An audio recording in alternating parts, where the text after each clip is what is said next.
김지의 돌직구쇼에 오신 여러분 반갑습니다. 김지희입니다. 전 오늘도 이곳 광화문 청계광장에 나와 있습니다. 싱그러운 새잎이 상당히 기분 좋은 그리고 눈부신 아침입니다. 봄날 아침의 기운 여러분께 고스란히 전해드립니다. 북한의 김정은이 모습을 드러냈습니다. 그런데 그 직후 북한군이 우리 군 GP에 사격을 가했습니다. 총 4발의 탄흔이 우리 측 GP에서 발견이 됐습니다. 그런데 이를 두고 군의 해명이 논란입니다. 남북 군사 합의 위반이라는 것을 인정하면서도 북한 대신 우리 군이 의도는 없었다라고 설명을 해서 논란이 되는 겁니다. 북한군의 의도가 아니라 이건 우발적인 사고였다라고 우리 군이 대신 해명을 해준 겁니다. 잠시 후에 그 논란 짚어보겠습니다. 저는 비가 오나 눈이 오나 매일 아침 이곳에서 여러분을 기다리겠습니다. 김지의 돌직구쇼 지금 라이브로 시작합니다. 잠깐만요.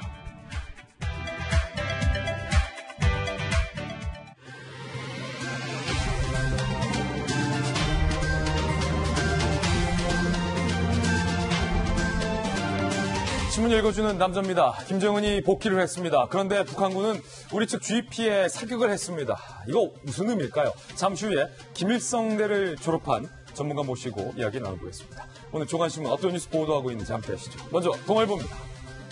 일상 유지 속 거리두기 6일부터 생활 방역으로 전환됩니다. 지금까지는 사회적 거리두기였는데 이제 6일부터는 모레부터는 생활 방역 체제로 전환이 되는 겁니다. 한 단계 긴장감이 낮아지는 거죠. 사회적 거리두기를 시행한 지 45일 만에 정부는 상황이 악화되면 언제든지 원위치할 수 있다라고 얘기를 했습니다. 지금 달력 보고 계신데 이제 내일이 어린이날입니다. 그런데 어린이날까지는 사회적 거리두기를 유지하셔야 되고 6일부터 생활 속 방역 체제로 전환이 되는데 국립공원 야영장, 동물원 등도 이에 맞춰서 개장이 될 방침입니다. 그리고 오늘 교육부 장관이 오후에 브리핑을 하기로 했는데 순차적인 오프라인 실제 등교와 개학이 이루어질 것으로 전망이 됩니다. 고3들은 일단 대입이 시급하기 때문에 당장의 등교가 우선시 될 것 같은데 뭐라고 발표되는지도 오후에 주목하면 되겠습니다. 다음 신문입니다. 이번에 한국일보입니다. 재난지원금 전 국민이 다 받게 됐는데 287만 원을 받으시겠습니까? 100만 원을 받으시겠습니까? 라고 여쭈온다면 당연히 287만 원 받겠다라고 답할 것 같은데 어디에 사느냐에 따라서 금액이 달라집니다. 똑같은 4인 가구라고 하더라도 경기 포천에 살면 287만 원, 인천, 세종, 충남에 사신다면 100만 원밖에 못 받게 된다는 거죠. 정부 협의의 골든타임이 지나간 사이에 지자체 간의 지원책 경쟁이 불붙었다는 겁니다. 지역별로 최대 3배까지 차이가 난다고 하니까 불평등의 불씨가 재난지원금이 돼버렸다라고 한국일보는 이거 해결해야 된다라고 쓰고 있습니다.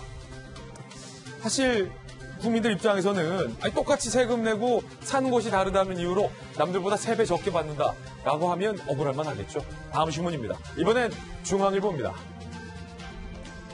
주말 사이에 고성에서 또 산불이 났습니다. 우리는 1년 전 강원 고성의 산간을 까맣게 만든 그 산불의 피해, 공포를 아직도 잊지 않고 있습니다.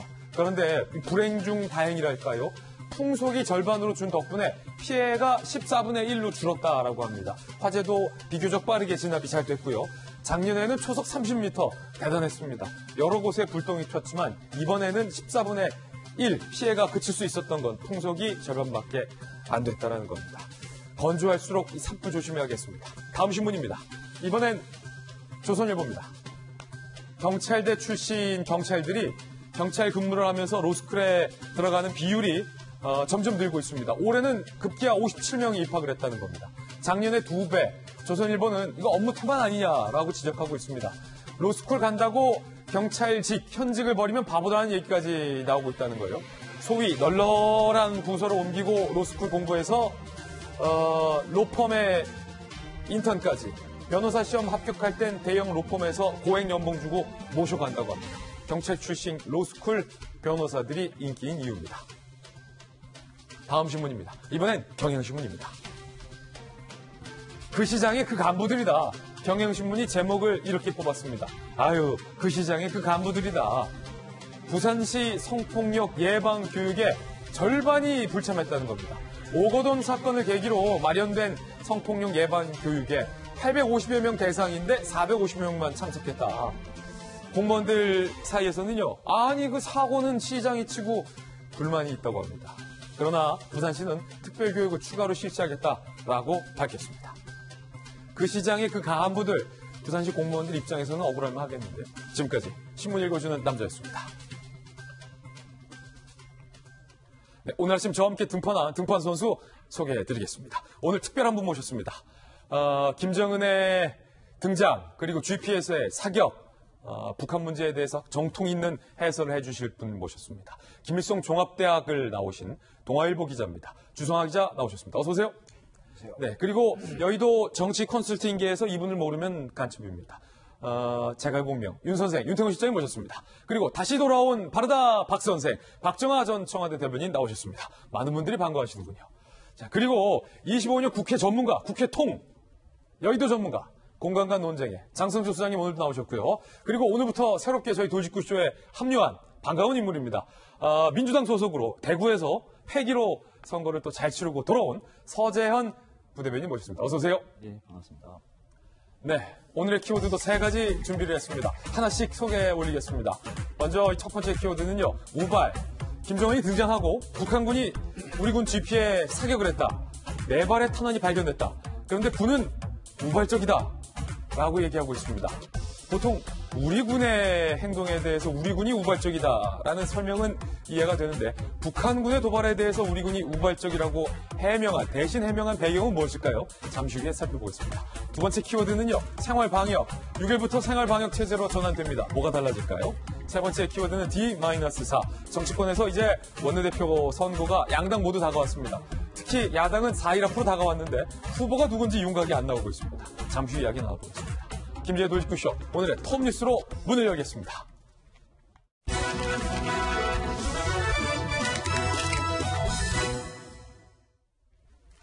제목을 이렇게 달아봤습니다. 복귀, 총격, 그리고 여전한 의문.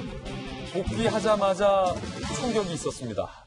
북한군 GP에서 우리 측 GP로 향한 사격이었습니다. 4발의 탄흔, 그리고 탄환. 얼마 전 사랑의 불시착이라는 드라마가 유행했었는데 이건 탄환의 불시착입니다. 북한 김정은 등장 다음 날 DMZ에서 총격 도발. 어제 북한군이 오전 7시 41분 강원도 철원 DMZ에서 우리 군 최전방 감시 초소죠. 이른바 GP에 총격을 가했습니다. 김정은의 행보가 공개되고 만 하루 만에 GP 외벽에 4발 탄환이 발견된 거인 거죠. 우리 군은 2차례 대응 사격 뒤에 경고 방송을 했고요. 그런데 문제는 군사합의 위반이라는 겁니다, 이거. 9.19 군사합의 위반이라는 것.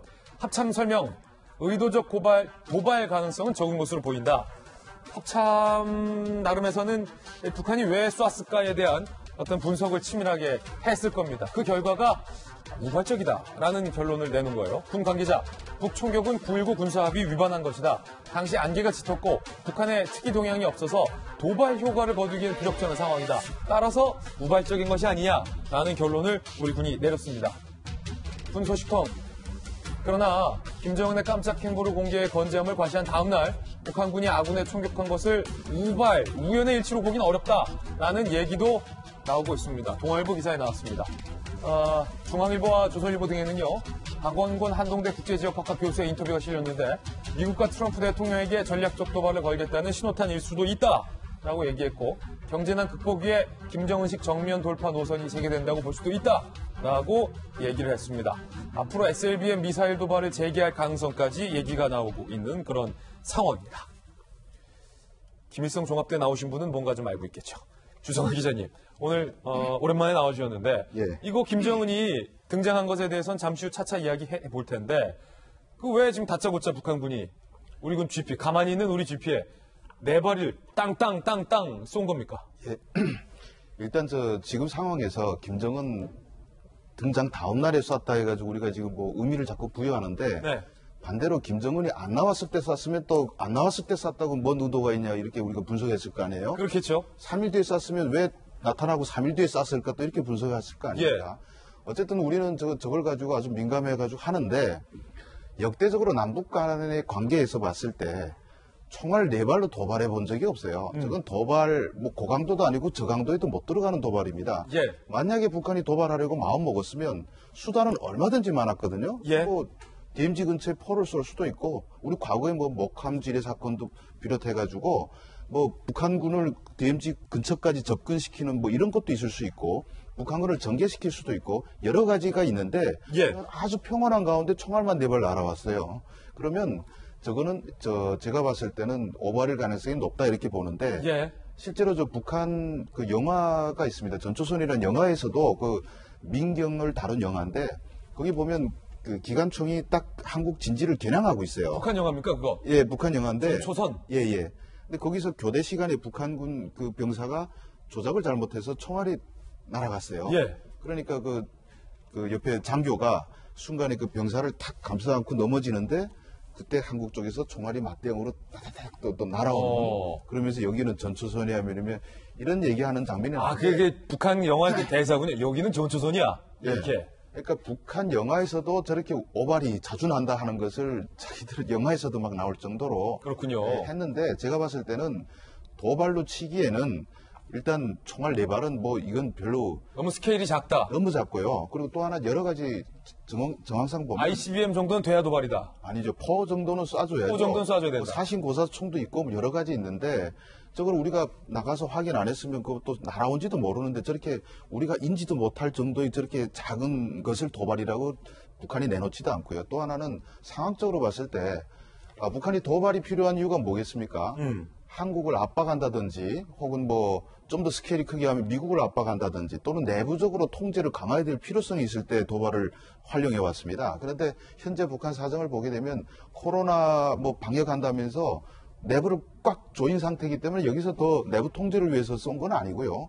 그러면 한국을 압박할 의도가 있다고 하면 좀 한국을 압박할 이유가 별로 없죠. 지금 우리가 안 그래도 지금 철도를 열심히 지금 뭐 저쪽에 놓겠다 하고 그리고 또 우리가 교류를 하려도 코로나 때문에 북한이 받을 형편도 안 되고 그런 상황에서 굳이 지금 뭐 도발을 할 만한 뭐 이유도 잘 모르겠습니다. 예. 예. 그리고 그때 지금 나왔지만 뭐 날씨나 이런 것들도 뭐 도발이라고 보기에는 좀 안개 낀 날에 뭐 도발합니까? 잘 보일 때 나서서 도발하죠. 잘 보이게 우리 도발이라는 거 보이게. 그래서 제가 봤을 때는 저게 우발적 사고일 가능성이 높다. 물론 우리 정부나 군이 나서서 저거 우발적이라고 막 이렇게 열심히 북한 편들어주는 것은 조금 너무 좀 국민들 봤을 때는 예, 좀 너무 편들어주고 감싸기 아니냐 이런 모양새로 비춰줄 그 이유는 충분히 있다. 충분히 있다.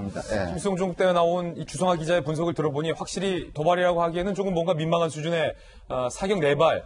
그런데 여전히 군 안팎에서는 의문점은 제기되고 있습니다. 우발적 사고라고 이해는 될 것 같은데 이게 사실은 기관총을 사격해 보신 많은 대한민국 남성들은 아시겠지만 이게 1km 거리라고 하더라도 조준을 잘 해야 그 탄환 4발이 조준점 주변에 형성이 되기 때문에 사고로 툭 쳐서 GP 근처에 4발의 탄환이 타는이 형성되기가 쉽지가 않다라는 의문도 제기되고 있고요.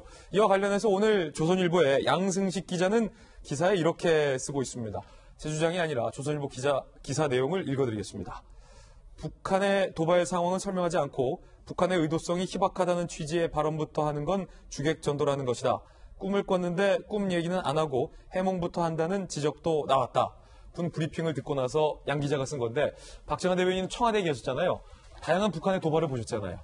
저도 뭐 그런 면이 있어요. 그러니까 지금 주차장님 말씀 주신 거 의견에 한 90% 이상 동의를 하면서도 나머지 있을 수 있는 가능성에 대해서도 우리가 봐야 되지 않겠느냐라는 생각이 듭니다. 그러니까 뭐 총을 쐈는데 술은 마신 것 같은데 음주운전은 아니다라고 우리가 먼저 규정하는 게 맞는지 지금 한동안 잠적했던 김정은 위원장이 어느 날 갑자기 짜잔하고 등장하고 그다음에 알 수 없는 GP에 대해서 뭐 우연이든 아니든 사격이 있었고 이런 건이 과연 그러면은 그냥 모든 게 다 우연히 지나가느냐 아니면 최근에 1년에 있었던 북한이 국제사회에서의 고립을 탈피하는데 이런저런 방법을 찾다가 옳죠. 그다음에 작년에 얘기했던 것처럼 무슨 독자적인 방식을 찾아 나가려고 하는 그런 일환의 여러 가능성 중에 하나 우리의 그 GP에서의 그 대응 태세를 점검해 보기 위한 건 아니었는가라는 점에서도 한번 봐야 되지 않을까. 그래서 단편적으로 GP에서 우발적인 사격이 있었다.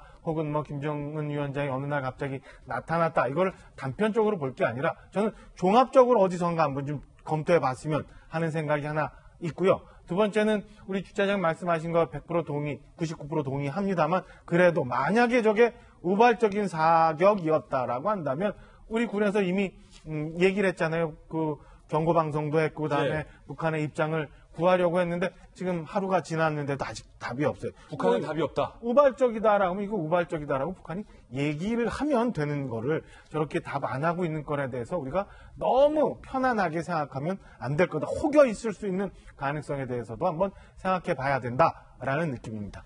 저게 오발이고 의도적인 도발이 아니다. 그래도 우리 측을 향해서 총알을 쏜 거잖아요. 어쨌든. 만약에 저 의도하지 않은 도발로 우리 장병이 맞아서 부상을 당했거나 사망을 했다고 보세요. 저거를 그냥 현재의 국방부나 정부의 대응처럼 저거는 그냥 의도적인 게 아니다라고 얘기할 것인지 왜 우리가 항의도 못합니까? 유감 표명도 못합니까? 이 부분은 국방부가 해야 될 일을 하지 않는 것이다라고 좀 말씀드리고 싶고요. 이러한 일들이 3월 2일 날 북한에서 원산에서 화력, 전력 그런 실험을 했어요. 그때 우리 NSC를 열어서 좀 유감 표명하고 항의하니까 김여정이 아니 전응한 그런 인식 하지 말아라. 어떻게 개짖는 소리 그런 얘기까지 했잖아요. 그 다음부터 북한에서 어떠한 이제 미사일 실험이라든지 저런 일이 벌어졌어도 우리나라는 특별히 유감 표명이나 항의를 못 하더라고요. 그러한 문제점이 아닌가라는 생각이 들고 어쨌든 이 부분만큼은 북한의 입장을 대변하는 것이 아니라 우리 쪽이 어쨌든 의도적이 아니더라도 공격을 당했잖아요. 그렇기 때문에 국방부의 이러한 해명과 행태는 좀 부적절한 것이 아니냐라는 생각이 듭니다. 저는 약간 생각이 다른 게요. 즉각적으로 대응 사격을 했고 경고 사격을 경고 방송도 했어요. 그런 다음에 합참에다가는 지금 여기에 대한 정보 판단을 어떻게 하고 있느냐에 대한 여러 취재가 들어간 게 아니겠습니까? 이걸 보면 지금 합참이 뭐 카메라 앞에서 가지고 공식 브리핑을 한 것도 아니고 물론 그 책임 있는 사람이 책임 있는 이야기를 한 거지만 우리가 현재 이렇게 판단하고 있다. 라고 말을 하는 거잖아요. 그럼 이거 어떻게 판단하냐? 왜 말 안 했냐라고 또 물어볼 건데 전 여기에서 특별히 뭐 우리 정부의 대응에 대해서 비판할 걸 잘 모르겠고 뭐 북이 진짜 의도가 있었다면은 아까 말씀하신 대로 그 김여정이 세게 이야기했던 것처럼 뭔가 더 메시지가 있겠죠. 예.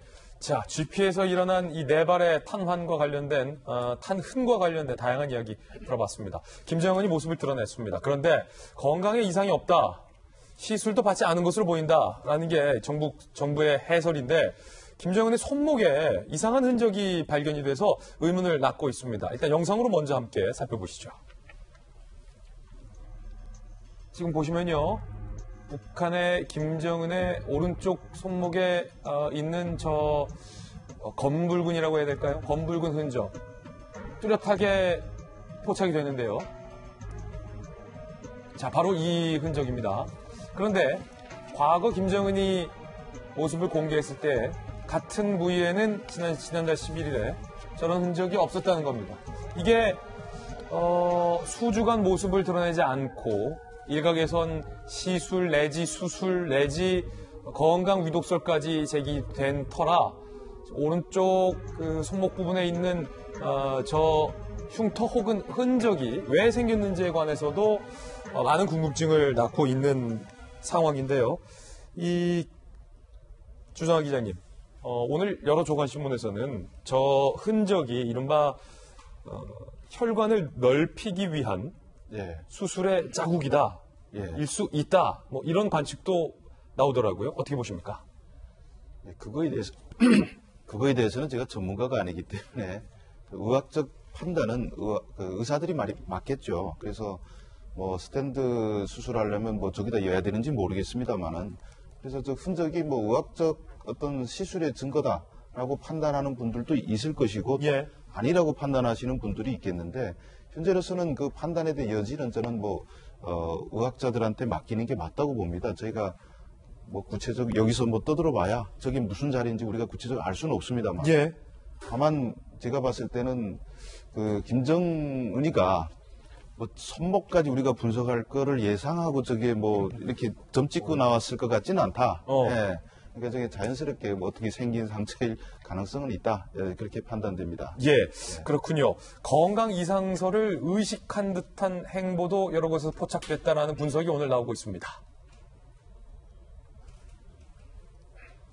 조선중앙TV 15분 분량의 영상을 공개했고 잠시 후에 저희가 그 영상의 주요 장면도 자연스럽게 보여드릴 텐데요. 공장 시찰 시 전동 카트를 이동했다. 계단 내려가는 등 걷는 영상을 많이 담아서 이례적이다라는 해석도 나오고 있고요. 경호원들과 떨어져서 혼자서 걷고 지팡이 사용하지 않는 모습, 그리고 늘상 피듯이 줄담배 피우는 모습도 공개가 됐다는 거죠. 이병호 교수는요, 세브란스 병원이 터벅터벅 걷지 못하고 왼쪽 다리를 끄는 느낌을 받았다라고 한국일보에 인터뷰했고요. 왼쪽 다리에 문제가 있는 것 같다. 통상 일반인인 경우 척추, 무릎관절, 뇌경색까지 의심이 되는 수준이다라고 주장을 했습니다. NK뉴스는 김정은 오른쪽 손목에 어두운 색 점이 포착됐는데 의료 전문가들은 심혈관계 시술과 연관된 것일 수 있다고 평가를 한다라고 얘기했고요. 청와대에서는 하지만 김 위원장이 수술을 받지 않았다고 판단한다. 간단한 시술도 없었던 것으로 분석한다라고 이야기를 한 상황입니다. 김정은의 모습도 한번 영상이 저희가 준비가 됐는데 함께 보시면서 이야기 이어가겠습니다. 자, 뭔가 글쎄 이거 보는 거에 따라서 원래 저렇게 걸었네 라고 하시는 분들도 계실 것 같고 아까 세브란스 병원 교수님의 분석처럼 무릎이 좀 이상이 있다라고 판단하실 수도 있을 것 같습니다. 중요한 건 북한이 김정은이 이렇게 건재하다라는 영상을 의도적으로 많이 영상을 통해서 보여주고 있다라는 점입니다. 자, 그리고 이 카트를 타던 부분도 지금 뭐 논란이 좀 되고 있는데 이 카트가 김정일이죠. 김정은 아버지. 김정일이 뇌졸중으로 쓰러진 이후에 탔었던 카트와 흡사하다라는 분석이 나온 겁니다. 김정일이 실제로 뇌졸중으로 쓰러진 이후에도 저와 비슷한 카트를 타고 등장을 해서 주목이 되고 있는데 그렇지만 카트를 탄 것 말고 김정은이 이렇게 육안적으로 보기에도 잘 걷고 뭐 잘 얘기하고 담배까지 손에 쥐고 있고 있는 듯한 그런 모습을 북한이 연출했다라는 해석이 지금 나오고 있는 것 같은데 조성환 기자, 예. 건강에는 확실히 좀 이상은 없다 이렇게 보시죠? 예, 건강에는 제가 걷는 모습을 보면 뭐 예전에도 대회 때 저렇게 걸었습니다. 예, 그래서 그 미묘한 차이까지는 제가 못 느끼겠고요. 의사 선생님들은 발견한지 모르겠는데 원래 저렇게 이렇게 기뚱기뚱거리면서 지금 뒤뚱뒤뚱거리구나. 저렇게 걸었고 또 카트 같은 경우도 저 구내가 워낙 넓으니까 그 넓은 구내를 또 다 걸어 다니지 못하지 않습니까? 그래서 카트도 예전부터 저렇게 넓은 구내를 돌아볼 때는 동원됐던 것으로 제가 알고 있습니다. 그리고 제가 봤을 때는 저 영상을 그 김정은의 활동 중심으로 많이 편집했지 않습니까? 예. 예, 그게 바로 저 중공식 참가가 중공식이 열렸다는 걸 보도하자는 의미가 있는 게 아니고 저 중공식이라는 자체가 김정은의 건강이 무리가 없다는 것을 보여주기 위해서 준비된 쇼기 때문에 예. 그러니까 주연이 김정은의 건강 요걸 포커스 맞춰서 보여주는 거죠. 실제적으로는 뭐 저 인공장이 지금 준공이 제가 확인했는데 준공이 안 됐어요. 아 그래요? 예, 안 됐는데 지금 기자가 확인했다는 것은 북한 내부를 통해서 확인했다는 말씀이시죠? 예. 저거 생산 지금 나오려면 꽤 걸립니다. 근데 준공도 안 된 거를 지금 준공식을 했다. 예, 그렇습니다. 그래서 물론 건물만 세워놓고 안에 뭐 내부부터 해서 아직 할 게 많아요.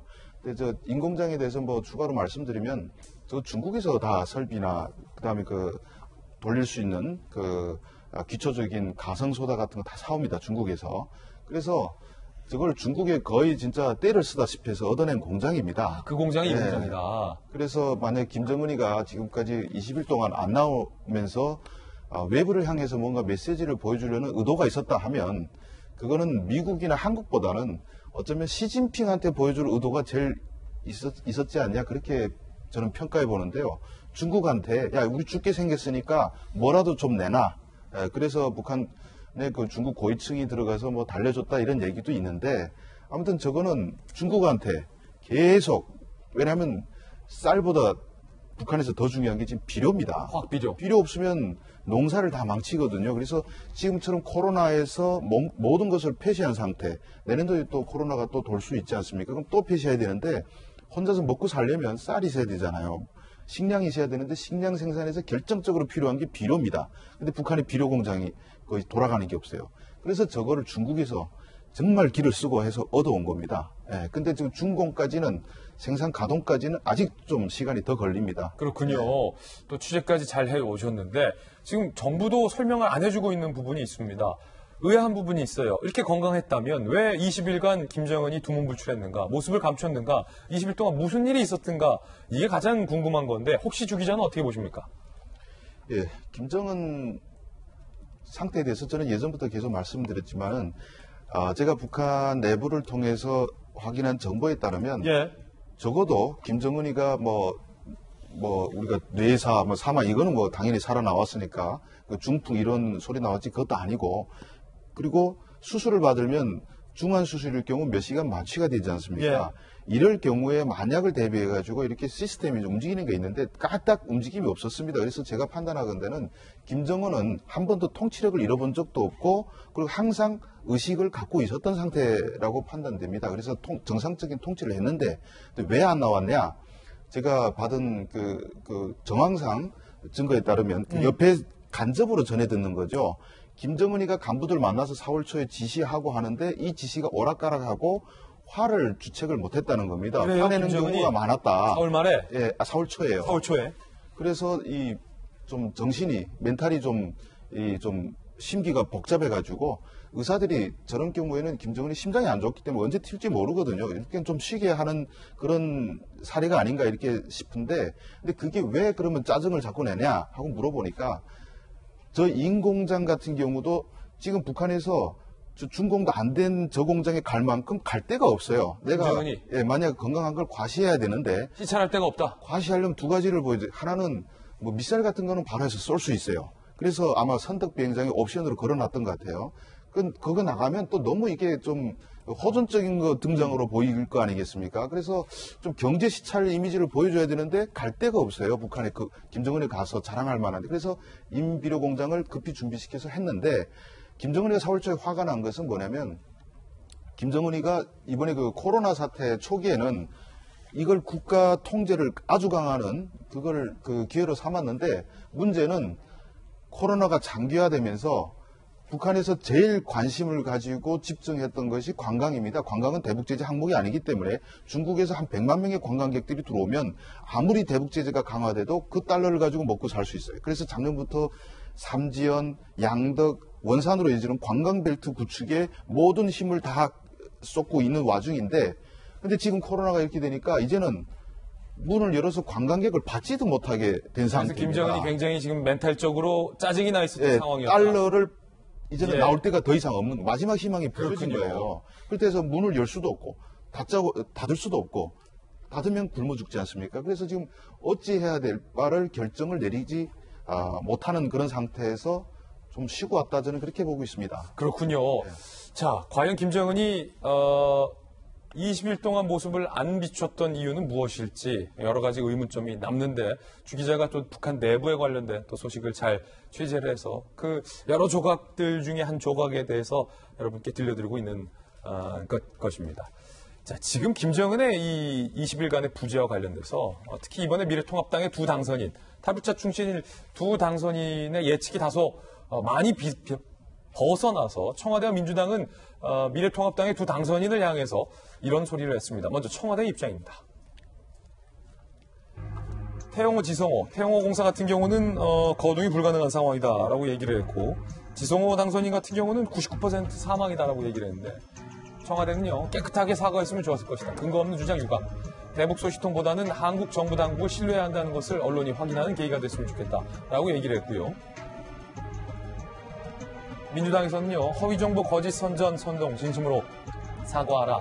윤건영 당선인은 저작거리에서 할 법한 얘기를 국회 품격 져버렸다. 정성호 의원은 국민소환제 도입해 국기문란하는 의원 자격 발달을 할 수 있어야 된다라고 얘기했습니다. 서지현 부대변인. 저도 이제 사실 2002년도에 제가 정훈장교로 이제 GOP 근무하고 GP도 한번 갔었는데요. 사실 안보 같은 경우는 정쟁의 도구가 될 수 없는 거지 않습니까? 그래서 이 부분 같은 경우에는 뭐 GP 내에서 24시간 군 경계 태세를 점검했을 수도 있으나 이 부분은 군은 정말로 그 만일의 사태가 아니고 최악의 상황을 가정해서 경계 태세를 해야 된다. 그리고 돌아와서 이 두 분의 탈북민이잖아요. 대부분 두 분의 당선인은 이제 국회의원이잖아요. 이분 인권 출신이 아니지 않습니까? 그러면 국회의원의 역할에 대해서 한번 고민해야 된다. 국회의원의 역할은 갈등이라든지 이런 여러 가지 요소를 좀 해소하고 봉합하는 역할을 해줘야 되는데 이번에 두 분의 당선인께서는 추측을 할 수도 있어요. 근데 근거를 가지고 이야기하시면서 거기서 99%라고 말씀하셨잖아요. 그럼 거기에서 만약에 가정을 한번 해봐서 토요일 날 토요일 날 김정은 위원장이 나타나지 않았다. 그리고 GP에서 이렇게 우발적이든 뭐 의도적이었던 사태가 났잖아요. 그러면 이게 전쟁설까지 나올 수 있는 굉장히 긴박한 상황이거든요. 예. 이런 부분에 있어서 무책임했다. 무책임을 뛰어넘었죠. 그래서 이거는 새로운 막말이다. 이건 새로 천nhập 질이라고 한 게 이건 간첩질에 해당할 수도 있다. 이 부분은. 그래서 이런 언급을 사실은 민주당 의원들이 이야기하는 게 아니고 사실은 미래통합당 원내대표 후보들께서 이런 부분에 대해서는 향후에 재발 방지에 대해서 해주는 것이 최소한의 도리라고 생각하는 거죠. 예, 이 간첩질과 관련돼서는 또 네. 다른 분들께서는 뭐 판단을 달리하실 수 있기 때문에 저는 이제 예. 정훈장교 출신으로 개인적으로는 굉장히 위험한 언급이에요. 그렇게 위험한으로 좀 순화를 하겠습니다. 두 당선인은 이런 입장을 냈습니다. 결과적으로 제 분석은 다소 빗나간 것이다. 태영호 당선인. 김정은의 건강 아무 이상이 없었던 것일까? 의문은 말끔히 지어지지 않았다라고 얘기를 했고요. 지성호 당선인은 제 나름대로 파악한 것을 바탕으로 말했던 거다. 김정은의 건강에 문제가 없는지 속단하지 말자. 지금 같은 세상에 사실은 우리가 이 20일 동안 굉장히 혼선을 겪었던 이유는 북한 사회가 너무나 폐쇄적인 사회이기 때문에 이런 일들이 생긴 거 아니에요. 그러니까 기본적으로 북한 사회라는 것, 그다음에 김정은 위원장이라는 사람에 대해서 우리가 다시 한번 봐야 되고 북한이 왜 저렇게 나가는지에 대해서 근본적으로 모든 게 해결된 건 하나도 없다라는 점 하나 분명히 해야 될 것 같고요. 두 번째는 태영호, 지성호 두 당선인들의 이제 본인들의 처신과 향후 국회의원으로서의 무게감에 대해서는 본인들이 좀 생각을 해야 됩니다만 저는 아직도 좀 이해가 잘 안 되는 부분이 어제 이제 두 가지 건이 있었잖아요. 김정은 위원장이 어느 날 갑자기 짜잔하고 나타난 게 있었고 또 하나는 우리가 좀 전에 얘기했던 것처럼 그 GP에서 우발적이든 아니면 의도적이든 사격이 있었어요. 근데 청와대는 마치 그 김정은 위원장 건에 대해서는 옆에서 보듯이 수술도 아니고 시술마저도 없었다라고 아주 자세히 브리핑을 합니다. 근데 사격권에 대해서는 아무 얘기도 좀 흘러나온 걸 못 들었는데 과연 청와대가 북한의 김정은 위원장의 이 건강 문제나 아니면 상태에 대해서 이렇게 굳이 그렇게 자세히 중심에 서서 브리핑을 할 필요가 있나? 그리고 뭐 물론 잘못됐습니다만은 태영호, 지성호 두 당선인이 잘못한 부분에 대해서 이렇게 아프게 지적을 해야 되나?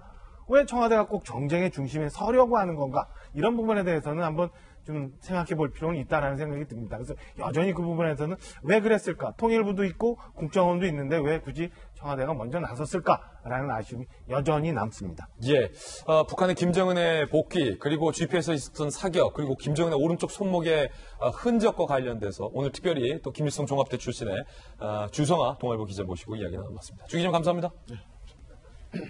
네, 이번에 저희가 준비한 다음 뉴스를 소개하겠습니다. 바로 이겁니다. 길고 길었던 사회적 거리두기, 사실 우리 국민들이 위대함을 보여준 것이죠. 코로나 확진자 수를 정말로 많이 우리가 잡았습니다. 이제 모레부터는 생활 속 거리두기라는 다소 새로운 개념으로 사회적인 긴장감이 조금 낮아질 전망입니다. 함께 보시죠. 5월 6일부터는 생활 방역 체계, 생활 속 거리두기 단계로 전환하기로 결정하였습니다. 방역을 지속하면서도 일상생활과 사회적, 경제적 활동을 영위해 갈 수 있는 균형점을 찾아가는 새로운 일상입니다. 그동안 문을 닫았던 시설들의 운영을 단계적으로 재개하고 모임과 행사도 방역지침 준수를 전제로 원칙적으로 허용하겠습니다. 생활 속 거리두기, 이게 새로운 컨셉트 개념이라 뭔지 궁금해하실 겁니다. 그래서 저희가 개략적으로 생활 속 거리두기는 이런 것이다 준비했습니다. 함께 보시죠. 자, 윤태구 실장님, 지금 생활 속 거리두기 어떻게라고 저희들이 띄워드리고 있는데 좀 설명 좀 부탁드립니다. 조심해라. 조심해라. 그러니까 열긴 연다. 열긴 연다. 이제 일반 저희 입장에서 보면은 크게 달라지는 거는 없는 것 같아요. 그렇습니까? 제가 제 집에서 가족들하고 이야기하다가도 뭐 지하철을 탈 때는 뚝뚝 떨어져서 앉고 떨어져서 앉을 수 있어야 떨어져서 앉는 거 아니겠습니까? 예. 근데 이제 이런 건 있겠죠. 지금까지는 공공시설들을 아예 개장 자체를 안 했지 않습니까? 맞아요. 동물원 이런 거. 그렇죠. 그 개장을 하게 되는 것이고 또 조금 이따 이야기 나오겠지만은 제일 중요한 것이 학교 교육 보육시설들을 이제 개장을 하게 되는 거죠. 슬슬 문을 연다. 그리고 교회 같은 것도 좀 열더라고요. 열어가지고 이제 근데 한 칸씩 띄어가지고 또 하고 이제 식사는 이제 안 하고 그런 식으로 돌아가는 거. 이게 따지고 보면요. 우리가 한 2월 중순부터 이번 2주가 정말 중요하다. 이번 2주가 정말 중요하다라고 해가지고 3달쯤 왔거든요. 라는 말을 3달째 들었어요. 그렇죠. 그간 이제 많이 정말 국민들 고생 많이 하셨고 맞습니다. 예. 네, 이건 있는 것 같아요. 우리가 이 지난 3달 동안 얻었던 교훈이 국가가 해주는 것도 중요하고 뭐 나라에서 시키는 것도 중요하지만은 정말 중요한 것은 스스로 어떻게 조심하느냐, 마스크 쓰고 다니고 그건 것 같아요. 예. 지금 모레부터 사회적 거리두기로 모임, 행사, 외출을 자제하라라는 공고가 있었잖아요. 그런데 사회적 생활 속 거리두기가 되면 모임, 외출, 행사를 원칙적으로 허용한다라는 게 좀 달라지고요. 말씀 주셨듯이 동물원, 미술관, 박물관도 6일부터는 개장이 되고요. 스포츠 관람 시설하고 국공립 극장 실내외 밀집 시설은 5월 말에 슬슬 개장을 할 예정이고 상당히 흥미로운 게 산 정상에서 야호는 안 된다라는 거. 자, 산 정상에서 야호는 안 된다는 거. 야후는 되나요? 그런 차원이 아니라 이게 비말 때문에 그렇죠. 야호 하면 이게 침이 나가니까 야호는 좀 자제해 주시기를. 등산로는 우측 통행, 축의금은 온라인, 조문은 30분 이내, 마트, 시식, 화장품 테스트는 중단이 권고가 됩니다. 권고. PC방, 영화관, 미용실은 한 칸 띄어 앉으면서 영화는 또 볼 수 있게. 하지만 마스크는 꼭 써라. 도서관은 대출 반납 복사가 가능해졌다. 문을 닫았던 데서 문을 열고 대출 반납 복사가 가능해진다는 말씀을 드리겠습니다. 사실은 정부가 이 코로나에 대해서 많이 이제 통제가 가능하다는 판단하에 지금 생활 속 이전 거리두기 뭐 이런 운동을 하고 있는데 제가 그 뭐 한두 달 정도 현장에서 일반 사람들 이렇게 접해 보니까 일상이 굉장히 뒤틀려져 있었어요. 그러니까 좀 전에 말씀하신 것처럼 회식도 없죠. 그다음에 저녁 때 되면 식당 다 문 닫죠. 그다음에 경로당도 문 닫죠. 뭐 심지어는 내일 우리 프로야구 개막합니다만 무관중 개막식이잖아요. 뭐 이런 것들 때문에 우리 일상이 많이 뒤틀려져 있고 사실은 경제 활동도 굉장히 많이 위축돼 있어요. 그러니까 제가 볼 때는 코로나에 대해서 이제 통제를 할 수 있다라는 고민도 있지만 정부에서는 사실은 일상으로 돌아가기. 기본적인 경제가 좀 돌아갔으면. 그래서 우리 살림살이가 조금 더 형편이 나아졌으면 하는 바람도 있지 않았나라는 생각이 좀 듭니다. 한두 달 동안 사실은 너무 많이 우리 국민 생활들이 위축되어 있었어요. 예. 특히 서재원 부대변인. 예. 그 산 정상에서 야호가 안 되잖아요. 프로야구도 이제 점점 생활 속 거리두기가 안정되면 이제 무관중 경기에서 점점 이제 관중들도 찾아올 텐데 그때 야호가 안 됐던 것처럼 프로야구 때 이제 응원하는 게 막 모르는 사람도 옆에 어깨 동무하고 막 같이 노래 부르고 이제 곧 프로야구 개장하고 이제 곧 관람도 현장에서 가능해질 텐데 아직 뭐 방침은 안 나왔습니다만 그것도 좀 자제해야 될 것 같아요. 하더라도. 그렇죠. 그러니까 지금 이제는 포스트 코로나 시대 이후잖아요. 그래서 그 뉴노멀로 해서 새로운 시대가 왔다. 그래서 좀 적응을 해야 되는 필요는 있다. 왜냐하면 이게 우리가 의도적으로 뭐 그걸 즐기지 말라고 하는 게 아니잖아요. 최고로 중요한 건 안전이기 때문에 조용히 이제 만약에 경기도 좀 보고 그렇게 그렇죠. 되죠. 그러니까 이제 적응을 해 나가는 절충안이다. 그리고 저도 이제 대구에서 계속 지내고 있었지만은 대구 분들도 둔감할 수가 있어요. 3개월 정도 지나니까. 그래서 지난 토요일에도 제가 벚꽃길에 가서 방역을 좀 한번 해보니까 시민들이 저한테 이야기하는 게 저기 주민이 마스크 안 썼다고 좀 혼내켜 달라 하더라고요. 아, 그래요? 그래서 저는 혼내킬 권한은 없고 대신에 내가 이렇게 당협위원장이야 이 사람아 하고 혼내면 뉴스 나옵니다. 네, 그래서 이렇듯이 우리가 서로 시민이 방역의 주체가 돼야 된다. 그런 의미에서 뭐 야호라든지 뭐 경기할 때도 이렇게 좀 이렇게 응원보다는 지켜내자 이런 수칙을 지켜나가자는 거죠. 예, 생활 속 거리두기가 유지되고 이제 오늘 오후 4시인가요? 오늘 오후에 교육부 장관의 브리핑도 있을 건데 아마 온라인이 아니라 이제는 직접 등교하는 것에 대해서 교육부에서 방침도 나올 것 같은데요. 상황이 악화된다 판단되면 언제든지 다시 사회적 거리두기로 돌아갈 수 있다는 것도 다시 한번 말씀을 드립니다. 우리가 우리 스스로 조심하자라는 것은 변함이 없다라는 말씀 드리는데 코로나와 관련돼서 전 국민 모두에게 100% 재난지원금을 지급하기로 정부가 결정을 했습니다. 그런데 이 부족한 세수에 대해서는 자발적 기부로 받겠다고 해서 논란이 되는 가운데 이 어렵게 지급된 재난지원금 등을 이른바 깡을 하는 사례가 나와서 지금 정부가 굉장히 긴장을 하고 있습니다. 사실은 우리나라에 다양한 그 깡이 있죠. 이 깡들은 다 좀 부적절한 깡입니다. 신용카드 깡부터 백화점 상품권 깡, 별풍선 깡, 굉장히 깡깡. 그런데 하다 이젠 지역화폐 깡, 과태료 최대 2천만 원. 중고거래 사이트에서 깡이 성행한다. 게시글, 서대문사랑 상품권, 이거 저희 동네인데. 제로페이 33만 원을 27만 원에 팝니다. 그러면은 얼마에 싸게 사는 겁니까? 5만 원 싸게 사는 거잖아요. 저게 사실은 돈과 같은 거라 이런 거죠. 내가 27만 원을 내면 33만 원을 준대. 이건 그 사람들 혹할 수밖에 없잖아요. 미개봉, 배송비 있음, 즉시 송금. 이런 게시글이 실제로 올라왔었다라는 겁니다. 암호 문구도 등장했다. 기역, 이응, 시옷, 리을을 팝니다. 라는 것은 관악, 사랑, 제로페이를 판다라는 거고요. 지읒, 리을, 피읍, 이응을 팝니다. 라는 것은 제로페이를 팝니다. 라는 어떤 암호, 은어. 단속을 피하려 쪽지달라. 가격과 거래 방식은 밝히지 않는다라는 겁니다. 지자체에서는 안 봐준다라고 경고하고 있습니다. 이거 화폐깡 적발될 땐 2천만 원 과태료 매긴다는 겁니다. 이재명 지사, 어떤 형태로든 지역 화폐깡을 시도하면 게시자와 관련자를 끝까지 추적해 처벌하고 전액 환수 조치할 것이다.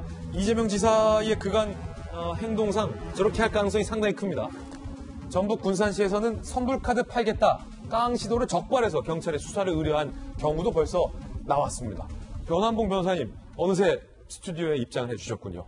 아주 단순하게 생각을 한다면 사실 이제 재난지원금을 받는 사람들은 내가 형편이 너무 어려운데 당장 대출이자하고 월세를 낼 돈이 필요하니까 재난지원금을 이렇게 현금으로 바꿔 사용하는 게 뭐가 문제가 되는 것이냐. 어차피 재난 상태에 쓰는 건 똑같지 않느냐라고 생각을 하실 수가 있습니다. 근데 이제 사실 이 재난지원금을 지급하는 것은 워낙 경제가 침체되어 있다 보니까 소상공인 위주로 해서 경제를 살리기 위한 마중물 역할을 하는 것이거든요. 그렇게 되면은 만약에 카드깡도 그렇고 이런 상품권 깡도 그렇고 사실 이것이 문제가 되는 것은 허위 매출, 무자료 매출 같은 걸 양산하기 때문에 국가의 조세 수익도 그만큼 감소를 할 수밖에 없습니다. 당장 쓰는 사람 입장에서는 내가 현금으로 당장 필요하니까 대출자를 내야 되니까 월세를 내야 되니까라고 생각을 하시겠지만 이것은 당초 재난지원금을 지급하겠다는 취지가 경제 활성화하는 측면도 있고 또 이제 그런 깡을 통해서 무자료 매출로 허위 매출이 발생되면서 국가의 조세 그 정의도 흔드는 면이 있기 때문에 이런 면에서 바람직하지 못한 것이다. 어차피 재난지원금 자체가는 소상공인을 살리다는 목적에 맞게 써야 되는 것이기 때문에 지방자치단체 좀 강력하게 대응을 하고 있는 것이죠. 예, 이 카드깡 사실은 많은 문제가 됐었는데 이제는 이 지역 상품권 깡까지 나오려니까 참으로 좀 놀랍기도 하고 걱정도 되는데 사실은 장성철 소장님 앞서서 신문 읽어주는 남자에서도 했지만 이 지역 상품권 관련해서 지자체별로 지급되는 금액이 다르잖아요. 네. 그러다 보니까 조금 상대적 박탈감을 느끼시는 국민도 계신 것 같아요. 아까 신문 읽어주는 남자에서 소개된 금액은 최대 3배 차이가 나더라고요. 어떤 지역은 100만 원밖에 못 받고 4인 가구인데 어떤 지역은 280만 원 넘게 받는 곳도 있다라고 하니까 이 상대적 박탈감도 좀 걱정이 돼요. 상당히 그렇습니다. 저도 이제 경기도 고양시에 살고 있어서 경기도에서 주는 거 10만 원 받았고 그다음에 고양시에서 주는 거 5만 원 받아서 15만 원 받았거든요. 근데 예를 들면 포천 같은 경우에는 또 그거에 한 3배, 4배 금액을 또 받는다고 해요. 그랬을 경우에 솔직히 저까지는 괜찮은데 정말 한계 상황에 몰려서 어려운 분들은 아니 왜 우리 지자체에서는 우리 경기도에서는 왜 이거밖에 안 줘? 세금은 어차피 비슷하게 내는데. 그렇죠. 그런 생각을 하실 수가 있을 거예요. 그러한 상대적 박탈감을 또 어떻게 지자체에서 그분들만 따로 특별히 더 줄 수도 없는 노릇이고 참 어렵고 힘든 행정의 부분이긴 하지만 어쨌든 이러한 사회적 어쨌든 지역적인 불평등을 어느 정도 좀 해소하는 노력도 필요하다라는 생각이 듭니다. 예, 깡은 하시면 안 된다. 이거 파는 사람도 사는 사람도 잘못되면 처벌될 수 있다는 말씀 다시 한번 드립니다. 이번엔 저희가 준비한 세 번째 이슈입니다. 원내 사령탑 선거가 미래통합당은 4일 앞으로 다가왔는데 아직 후보의 윤곽이 제대로 보이지 않고 있는 상황이라는 얘기도 나오고 있고요. 그 가운데 미래통합당의 곽상도 의원이요. 오거돈 전 시장과 부산 성폭력 상담소를 고발하겠다라고 밝혔습니다. 이유는 뭘까요? 직접 들어보시죠. 부산 성폭력 상담소 관계자를 비밀 엄수 의무 위반 혐의로 고발하려고 합니다. 피해 여성이 누구인지 피해 접수된 상담 내용을 가해자 측 부산시청 정무라인 관계자에게 알려주었습니다. 수사기관에 신고해 가해자가 형사처벌받도록 지원했어야 합니다.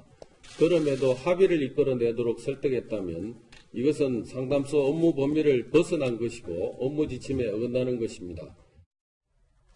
그러니까 변호문 변호사님, 곽상도 의원의 주장인데 곽 의원의 주장에 따르면 부산 성폭력 상담소가 피해 여성을 보호하는 것이 아니라 오히려 가해자인 오거돈 시장의 정무 라인에게 피해 여성이 누구이며 상담 내용이 무엇이며 여성을 보호하는 것이 아니라 오히려 합의를 종용하는데 역할을 했다라는 주장을 하고 있는 거군요. 그렇죠. 곽 의원 주장이 맞다라면 부산 그 상담소 자체는 정말 큰 잘못을 저지른 것이죠.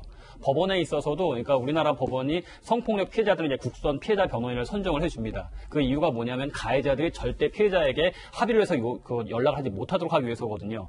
그 예전에 문제가 많이 있었던 게 피해자들이 가해자 측 가족들이 합의를 종용하면서 부모님들이 울면서 찾아와서 제발 합의해 봐달라 빌고 있다. 2차 피해가 되고 있다. 동네 사람들 보고 창피한데 그 사람을 보고 저 사람이 성폭행을 당했나 보다 그런 식으로 생각하니까 우리 2차 피해가 너무 크다 해서 법원에서 어이쿠 이러면 안 되겠다. 앞으로도 가해자 측에서는 절대 피해자에 접촉하지 말고 피해자 측의 변호인을 통해서만 접촉을 해야지 이렇게 가해자가 허락 없이 법원 허락 없이 임의로 피해자 접촉하게 될 경우에는 더 엄벌에 처하도록 하고 있거든요.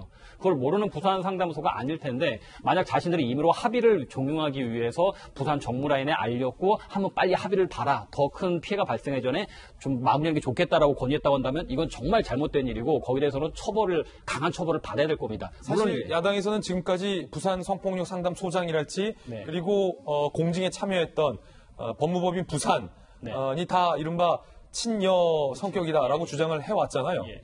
그러니까 뭐 그런 연장선에서 주장하시는지는 모르겠는데, 그러니까 만약에 이제 확인이 필요한 과정입니다. 분명히 부산 상담소가 정말 부산시 정무라인에 피해자에 대한 사항을 가르쳐 줬는지, 그걸 모두 확인을 해도 그랬다고 한다면 그것은 이론의 여지 없이 상당히 잘못된 행위라고 봐야 될 것이고, 부산 상담소는 먼저 피해자 상담을 접수를 했으면 제일 먼저 고발을 해야 되고 피해자를 보호하는 것이 우선이 돼야 되는 것이지 자기들이 나서서 합의를 보려고 주선을 했다. 어떤 명목으로도 절대 용서가 안 될 일입니다. 예, 윤 선생님 어떻게 보세요?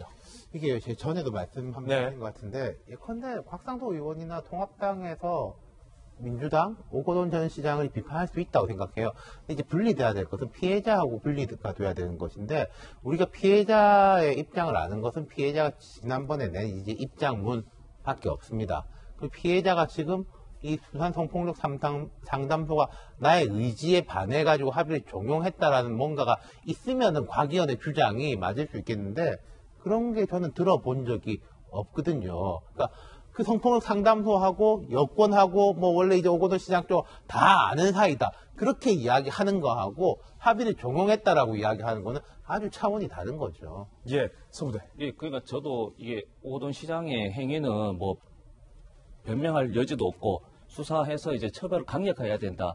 모든 국민이 동의하고 저도 동의하고 있고. 근데 곽상도 의원이 지금 고발했을 때 보시면은 합의를 종용해서 설득했다면이잖아요. 가정이 설득했기 때문에 고발을 해야지, 설득했다면 고발을 하게 되면 저게 또 정쟁의 요소로 해서 저게 2차 피해의 전형적인 행동이거든요. 저런 걸로 봐서 이제 우리 국민들이 정치를 더 불신하게 된다는 거죠. 예. 안타깝다는 겁니다. 통합당으로서는 어쩔 수 없이 저 부분을 정치 쟁점할 수밖에 없어요. 저 부분이 만약 하나라도 사실관계가 밝혀지게 된다면 민주당과 특히 부산시 같은 경우에는 상당히 피해를 많이 받을 겁니다. 특히 이거 선거 전에 알고 있었던 것 아니냐라는 게 야당의 문제 제기였어요. 그렇죠. 그런 부분까지 이제 사건을 확대하고 쟁점을 확대해서 계속 이제 도대체 당신들은 이것을 감춰가지고 선거에 유리하게 이용하려고 한 것이 아니냐. 그런 것에 대해서도 계속 끊임없이 정치 쟁점을 할 겁니다. 그렇기 때문에 기본적으로 우리 서 부대변인께서는 만약에 추측에 의해서 저렇게 고발하는 것이 좀 잘된 것이냐라는 말씀을 하셨지만, 기본적으로 정치권에서는 저러한 잘못된 일들이 발견이 됐으면 당연히 저것은 끝까지 추적을 해서 문제를 삼아야 된다라고 좀 말씀드립니다. 저게 명료하게 끝나려면 사실은 빨리 수사받고 빨리 종결하면 돼요. 지금 오거돈 시장 아직도 안 나왔죠? 제가 지금까지 오늘 아침까지 하는 건 오거돈 시장 어디 계신지 아직 확인이 안 되는 것 같아요. 그렇다면 그럼 민주당이 책임 있게 사실은 오 시장 가서 경찰 조사 받아라라고 하고, 주변에 있었던 정무라인 관계자 빨리 받으라고 하면 돼요. 이 뻔한 거 아니에요. 피해자 그대로 선거 전이나 지금이나 똑같은 피해자 증언 있죠. 그 다음에 CCTV 일부 확보됐다고 하죠. 그 다음에 나머지는 오거돈 전 시장하고 정무라인 관계자들 얘기만 있으면 경찰 수사는 완벽하게 모든 게 다 나와요. 하루빨리 뭔가 나오면 되는데 저거를 자꾸 수사 안 받고 차일피일 미루다 보니까 곽상도 의원 같은 이런 의문을 자꾸 제기할 수밖에 없는 거고 그러다 보니까 정쟁이 되는 건데 빨리 수사받아서 종결시키면 됩니다. 예, 그런가 하면 더불어시민당에서 부동산 차명거래 의혹 등으로 제명된 양정숙 비례대표 당선자의 검증과 관련돼서 우희종 더불어시민당 대표가 우리 당은 오히려 칭찬을 들어야 한다라고 발언해서 논란이 되고 있습니다. 우희종 더불어시민당 대표인데 구태 정치 언어나 가부장적 사고가 익숙한 이들은 대표나 당이 무조건 사과하는 것을 선호한다. 시민당은 오히려 칭찬을 들어도 된다고 생각한다. 인지한 때부터 확실한 근거 확보를 위해서 최선을 다해서 노력을 했다라고 얘기를 했고요. 민주당 측 후보라고 포장이나 축소 내지 회피하려 하지 않았다라고 얘기를 한 겁니다. 저는 이 부분은 또 많이 비판을 하고 싶어요. 유 시장님, 예. 그 민주당 측 후보라고 포장이나 축소 내지 회피하려 하지 않았다라는 게 그 이후에 이제 자기들이 진행한 거에 대한 건데 총선 전에 이미 알았다고 했지 않습니까? 네. 그리고 이제 사퇴를 요구했다. 그럼 이제 우리는 비공개적으로 사퇴를 요구했으니까 할 일 다 했다라는 거는 뭐 자기들끼리 회의할 때나 통할 이야기인지는 모르겠지만 전혀 말도 안 되는 소리이고요. 그리고 저는 이제 더불어시민당의 이제 대표 두 분이 계시지 않습니까? 교수 출신. 저분들이 이제 원래 돌아간다라고 하셨고 이제는 자기 자리로 돌아가실 때가 된 것 같아요. 돌아가셔라. 합당도 한다고 하니까 이제 정치인들이 하게 두고 물론 뭐 정치인은 정치인들의 전유물이 아닙니다만은 왜 저기에 대해서 이제 비판을 하고 사과를 요구하는 게 가부장적 사고나 구태 정치냐 당 대표 혹은 총 책임자가 책임지는 게 그게 가부장적 사고면은 그 거꾸로면은 이제 다 꼬리 자르기가 되는 거죠. 그럼 개인이 알아서 한 거지. 내가 그 사람 아버지냐. 그렇죠. 자기가 너 아버지입니까? 뭡니까? 언제 봤다고요. 그렇게 하면 말이 안 되는 거죠. 정치적으로. 윤 선생님의 강력한 돌직구. 우희종 대표는 원래 자리로 돌아가셔라. 가신다고 했으니까. 가신다고 했으니까 빨리 돌아가셔라. 굉장히 좀 부적절하다라고 얘기가 나오는데 서재현 부대는 어때요? 그거 지금 비례의원이 역할이란 게 사실 비례성, 전문성 플러스 청렴성이잖아요. 도덕성은 기본이고, 근데 4년 동안에 뭐 1, 2억도 문제가 되는데 뭐 40억 정도를 그게 지금 부동산 의혹이 제기되는데 이걸 실질적으로 검증을 못한 거는 무한 책임을 져야 되는 것이죠. 이건 무한 책임져야 된다. 예. 그래서 이런 우희종 교수께서 어떤 의도로 한 건 이해는 가요. 그냥 했는데 우리가 그걸 감추기보다는 늦었지만 이렇게 적극적으로 해서 우리가 종용해서 이 사람을 사퇴를 시키겠다 이렇게 한 건 아닌데 이것은 어떻게 보면 언론이라든지 다른 부분에서 이렇게 칭찬을 하게 되면 사실 뭐 한 50점 정도를 받을 수 있는데 자화자찬을 하게 되면 마이너스가 되는 것이죠. 그래서 이런 부분은 의도는 알겠지만 정말 말씀드렸지만은 그 의도와 다르게 오해가 불러일으킬 수 있는 것은 대표이기 때문에 더 진중해야 된다는 거죠. 예, 우희종 더불어시민당 대표의 이 발언에 대해서 제가 신문 읽어주는 남자이기 때문에 오늘 한겨레 신문에 정원봉 이주근 기자가 뭐라고 썼는지 고스란히 인용해서 읽어드리겠습니다. 이건 제 생각이 아니에요. 한겨레 신문 정원봉 이주근 기자인데 하지만 이는 더불어민주당조차 부실 검증이라며 고개를 숙였던 태도와 전면 배치되는 입장이다. 우 대표의 발언엔 슈퍼 여당으로서의 자만심이 깔려있다는 비판이 나온다. 슈퍼 여당으로서의 자만심이라고 정원봉 이주근 기자는 쓰고 있습니다. 정의당 대변인도 이렇게 얘기를 했습니다. 정의당조차 이렇게 얘기를 한 겁니다. 이번 문제 책임은 공천 권한을 가진 당과 그 책임자들에게 물을 수밖에 없다. 잘못된 공천에도 칭찬받아야 한다고 말하는 것은 거대 여당의 오만함 때문이 아닌가. 정의당도 오늘 한겨레 신문의 정원봉 이주빈 기자도 같은 말을 썼군요. 우리가 사과했으니까 됐다라는 것만으로는 저는 해결이 된다고 생각하지 않아요. 그러니까 슈퍼여당의 자만심인지 뭔지는 잘 모르겠습니다만 사실은 국회의원 한 사람 한 사람이 갖고 있는 무게감이라는 게 우리 사회에 미치는 영향이 엄청나게 크잖아요. 300분의 1인데 그 양정숙 당선인은 지금까지 자진 사퇴한다는 의사를 표현하고 있지 않습니다. 그러니까 민주당과 그다음에 더불어시민당 책임자들은 이렇게 왜곡된 당선인이 발생한 건에 대해서 저는 근원적으로 해결할 수 있는 그 책임까지도 다 지어야 된다고 생각합니다. 그러니까 양정숙 당선인이 300분의 1 정도 되는 굉장히 엄한 국회의원의 자리를 갖고 있는 건에 대해서 본인들이 어떻게 해결할 건지 어떻게 해야 되는지 근원적인 문제를 해결해야 되지 그냥 사과했다고 모든 게 다 해결됐다고 생각하는 거는 정말 슈퍼여당의 자만심이라고 생각합니다. 예, 그런가 하면 정치권 이야기 나온 김에 여야 모두 원내대표 선거가 코앞으로 다가왔습니다. 먼저 야당 쪽 상황부터 짚어보시죠. 선거 나흘 앞인데 출마자 윤곽도 아직 나오지 않았다. 원내대표 거론 인사는 우수수. 먼저 주호영 5선, 그리고 김기현 4선, 권영세 4선, 유이동 3선, 장기원 3선, 조혜진 3선 이렇게 거론이 가장 많이 되고 있고요. 공식 출마 의사는 2명이 일단 밝혔습니다. 3선의 김태형 의원과 4선의 이명수 의원이 출마 의사를 밝혔는데 장승철 소장님, 네. 이게 참 묘하게 야당의 원내대표 선거가 지금 사실은 선거에서 참패한 보수 야당을 어떻게 리빌딩 재건시킬 것인가와 관련된 이슈가 아니라 이게 묘하게 김종인 비대위를 누가 찬성하고 누가 반대하는데 뭐 약간 요 구도로 가는 것 같아요? 그런 구도가 있어요. 근데 하지만 지금 저 두 분뿐만이 아니라 주호영 의원도 네. 지금 출마 선언을 했어요. 그렇군요. 현재까지는 세 분인데 세 분이 의사를 밝혔다. 차기 원내대표가 해결해야 될 당면 과제가 세 가지가 있습니다. 네. 첫 번째, 여당과 해가지고 원구성 협상을 어떻게 할 것이냐. 그렇죠. 그 부분이 있고요.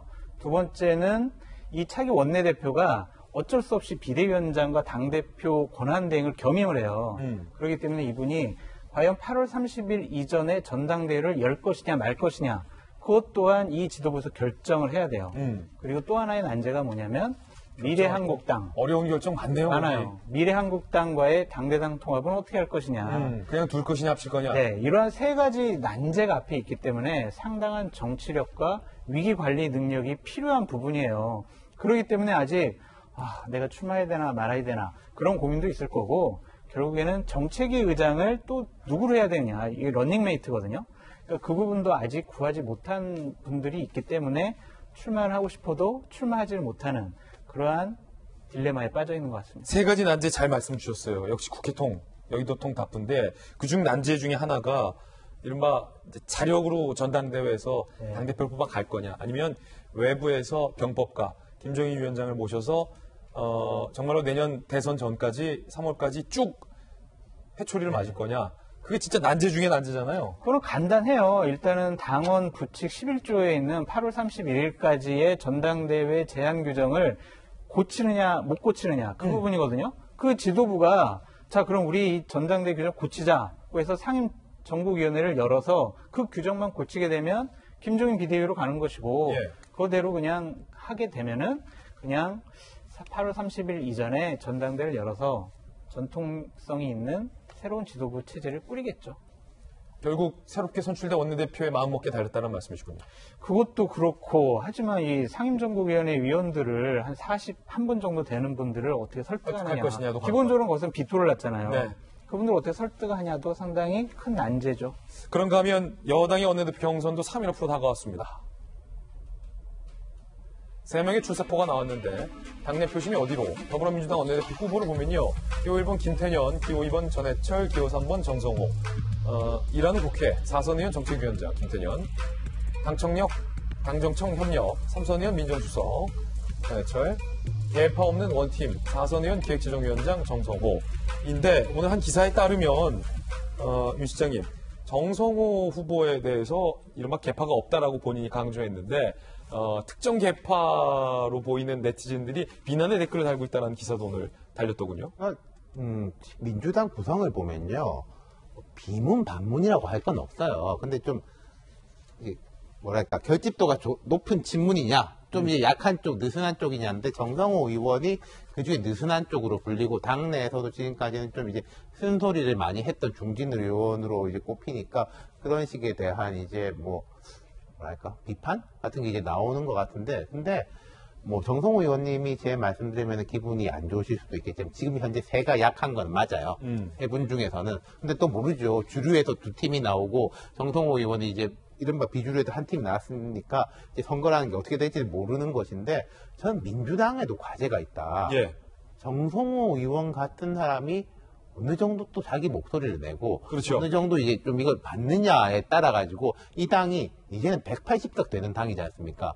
포용성 있게 갈 수 있구냐 안 가는구냐라는 이번 원내대표 경선이 또 어떤 의미에서 시금석이 될 수도 있다라는 게 그 기사를 보면서 생각이 났습니다.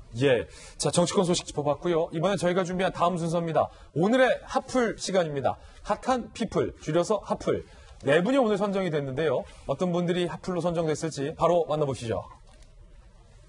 네, 먼저 이거 유독 은메달리스트 베이징 올림픽의 왕기춘 선수가 오늘 안 좋은 소식으로 하플 1번에 좀 올라와 있어요.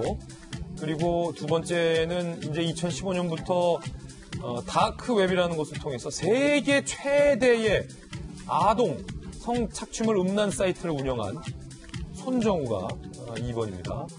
그리고 3번은 이른바 속옷 세탁 숙제, 팬티 빨기 숙제를 내주었던 교사 어떻게 됐을지 하플 세 번째고요. 네 번째는 이른바 신정아 사건에 연루됐다라는 의혹을 받았었던 변양균 전 정책 실장이죠. 변양균 실장이 네 번째 하플로 오늘 랭크가 됐습니다. 먼저 첫 번째 하플 메달리스트 왕기춘 어떤 일이 불거졌을까요? 미성년자 성폭행 고소장이 접수됐습니다. 2008년 베이징 올림픽에서 유도 은메달리스트였고요. 왕기춘 선수가 사실은 그때 금 걸 수 있었는데 정말로 전 국민의 안타까움과 많은 응원을 받았었던 왕기춘 선수가 지난 3월에 고소장이 접수된 겁니다. 지난 1일 미성년자 성폭행 혐의로 구속영장이 발부가 됐습니다. 피해자인 A양은 왕기춘 선수에게 성폭행을 당했다라고 이야기를 했습니다. 왕기춘 선수는 그런데 그간 수차례 일탈 행위로 구설에 오른 바 있습니다. 2009년에는 경기 용인의 한 나이트클럽에서 20대 여성의 뺨을 때려서 입건이 되기도 했었는데 그때 당시 왕기춘 선수가 유도 그만두겠다 선언 후 잠적한 후 소동을 빚기도 했습니다. 2013년 육군 훈련소에서 휴대전화를 몰래 반입해서 사용했다가 적발이 됐는데 지금 만약에 입대했으면 휴대전화 다 쓸 수 있었는데 그때 당시는 그게 없었으니까 8일간 영창 징계까지 받았고요. 2014년 모교 유도부의 폭력 체벌 행위 옹호문을 올려서 논란이 일기도 했습니다. 변한봉 변호사님, 이번에 구속영장이 나왔다라는 것은 미성년자 성폭행 고소고발 혐의와 관련돼서 법원이 구속의 필요성을 상당히 느꼈다라는 겁니까? 그렇죠. 어느 정도 범죄 혐의에 대해서 소명이 됐다라고 보고 있을 그래요? 거고 또 이제 범죄 중대성을 많이 봤던 것 같습니다. 합의가 되지 않은 상태에서 성범죄 같은 경우에는 이제 강간이라든가 미성년자 장애인 강간 같은 경우는 거의 구속영장이 발부가 되거든요. 그러니까 법원에서는 피해자에 대한 기록이라든가 아마 이제 왕기춘 씨에 대한 수사를 통해서 어느 정도 혐의가 소명이 됐다. 그리고 아직 뭐 합의가 된 것도 아니고 범죄가 중대하기 때문에 구속이 필요하다. 다른 사건과 비추어서 그렇게 엄격하게 판단을 했던 것 같습니다. 예, 왕기춘 선수가 지난 2017년 11월에 유튜브에 이런 말을 한 적이 있습니다. 들어보시죠. 안녕하십니까. 전 유도국가대표 왕기춘입니다. 제가 익혔던 기술들과 경험을 바탕으로 해서 이렇게 영상 촬영을 하면서 여러분들께 찾아갈 예정입니다. 유도뿐만 아니라 다양한 컨텐츠를 통해서 이제 여러분들께 보여드릴 예정이니까 여러분들께서 많은 구독과 관심과 사랑 부탁드립니다. 사실은 이제 안타까운 게 왕기춘 선수가 그때 그 갈비뼈가 부러지면서 맞아요. 그 부상 투혼 속에서도 은메달을 따서 국민들이 환호를 했고 부상 아니었으면 금메달 따는 그렇죠. 건데. 그 보냈고 아마 제 기억에 그 세계대회 53연승인가를 했을 겁니다. 그래서 우리나라 제일 그 장기간의 연승 기록을 갖고 있는데 스포츠 스타들이 그렇잖아요. 우리 젊은 친구들한테 어린 친구들한테 꿈과 희망을 주는 그런 역할을 해서 우리 스포츠 스타들 좋아하잖아요. 그러니까 뭐 프로야구, 프로축구 막 이 선수들 그 아이들이 크면서 공차고 야구하면서 나도 크면 저렇게 될 거야 이런 꿈과 희망을 갖고 지금까지 살아오는데 어디선가는 왕기춘 선수가 저렇게 유도 관장을 하면서 그다음에 유튜버를 하면서 봤던 거를 우리 아이들이 보면서 나도 옛날에 나중에 크면 왕기춘 선수처럼 될 거야라는 꿈을 키워왔던 아이들이 있었는데 그 아이들의 꿈이 한꺼번에 무너졌다는데 저는 이번 사건에 더 큰 아픔이 있지 않았나라는 생각이 듭니다. 그래서 아이고 왜 그랬을까? 그리고 우리 변 변호사님 말씀 주셨지만은 자세한 그 범죄 내용에 대해서는 아직 밝혀지지 않았습니다만 그 재판부가 구속영장을 발부할 정도면은 굉장히 그 범죄의 무게가 중하다라고 판단을 했기 때문에 그럼요. 그렇게 됐을 건데요. 하여튼 우리 아이들이 또다시 받을 상처에 대해서 좀 안타까운 마음이 들고 왕기춘 선수도 이번 기회를 통해서 아까도 쭉 얘기했지만 여러 번 일탈적인 행위가 있었는데 다시는 그런 일이 없도록 하는 바람이 좀 있습니다. 예, 미성년자를 성폭행했다라는 혐의가 만약에 사실로 인정이 된다면 왕기춘 선수는 국가대표 전직 이 자격을 떠나서 한 개인으로서 한 인간으로서 사실 해서는 안 될 행위를 한 거죠. 만약에 이게 예, 그렇죠. 그것도 큰 행위, 범죄 행위고 또 저도 또 공교롭게도 수성구잖아요. 대구에 또 그러네. 체육관이 또 공동으로 또 이제 투자하신 분들이 있어요. 이분들 예. 지금 코로나로 인해서 가뜩이나 힘든데 그 동네 있습니까? 그렇죠. 왕기춘 저분의 어떤 이름을 때문에 투자를 했는데 저분 때문에 경제적으로 큰 피해를 입어가지고 이런 부분은 본인을 넘어서 본인을 믿고 투자해 주시고 신뢰했던 그 국민을 저버리는 행위인 거죠. 예. 지금 사실 2017년 유도 대표팀의 전력 분석관으로 발탁이 됐는데 4개월 만에 사임하면서 대구로 가서 유도 체육관을 차렸고 그때 당시 판단이 대구 지역에서 유도가 인기가 높아서 체육관을 열면 잘 될 것이라고 판단을 했다라는데 정말로 만약에 저런 범죄를 저지른 게 사실이고 그것 때문에 구속이 된 거라면 정말 있을 수 없는 범죄를 저질렀다라는 생각이 듭니다. 자, 이번에는 두 번째 하플입니다. 앞서서 왕기춘 선수의 혐의가 미성년자 성폭행이라면 이번 하플은요. 세계 최대의 음란 사이트 아동 성착취물 운영자가 한국인이라는 오명을 썼던 사건입니다. 세계 최대 아동 성착취물 유포 사이트. 그것도 미성년 아동을 상대로 한 거라 범죄의 질은 더 깍질이다. 이른바 웰컴 투 비디오. 운영자 손정우 24살인데 미성년자였던 2015년부터 아동 성착취물 22만 건을 유통해서 당시 4억 원의 수익을 올린 혐의입니다. 피해 아동 중 생후 6개월 영아도 포함이 돼 있었다고 하니까 돈을 벌기 위해서 손정우는 수단과 방법을 가리지 않았던 겁니다. 2018년 국제공조를 통해서 검거해서 재판 2심에서 징역 1년 6개월의 실형을 선고받았고 만기 출소를 했어요. 우리나라에서. 그런데 미국에서 아동 성착취물 게재 등 9가지 혐의로 다시 기소가 돼서 이제 미국으로의 송환을 앞두고 있습니다. 미국 법무부 손치 출소 앞두고 강제 송환을 요구한 겁니다. 손치는 우리 법원에 범죄인 인도 구속 풀어달라라고 요청을 했지만 법원은 구속 유지를 결정했습니다. 도망의 우려가 있다는 겁니다. 오는 19일 공개 재판을 열어서 이 손정우의 미국 송환 여부를 심사한다라고 합니다. 변한무 변호사님, 네. 세계 최대 아동 성착취물 사이트를 운영했어요? 그렇죠. 이 사람의 향한 범죄에 비해서 국내에서 받은 1년 6개월형이 너무 약했었죠. 우리나라가 아동 성착취물이라든가 아동 포르노 영상에 대한 그 인식 자체가 낮았기 때문에 상당히 약하게 처벌했었던 거였고, 그에 반해서 미국 같은 경우는 이 정도 범죄는 거의 종신형이겠죠. 그게 상당히 아마 이게 중형이 예상되기 때문에 이제 추가로 이제 기소가 됐던 것 같은데, 근데 보면서는 법적으로 상당히 좀 미묘한 문제가 발생할 수가 있을 것 같아요. 2015년부터 2017년도까지 영상을 올린 걸로 이미 한번 처벌을 받았거든요, 한국에서.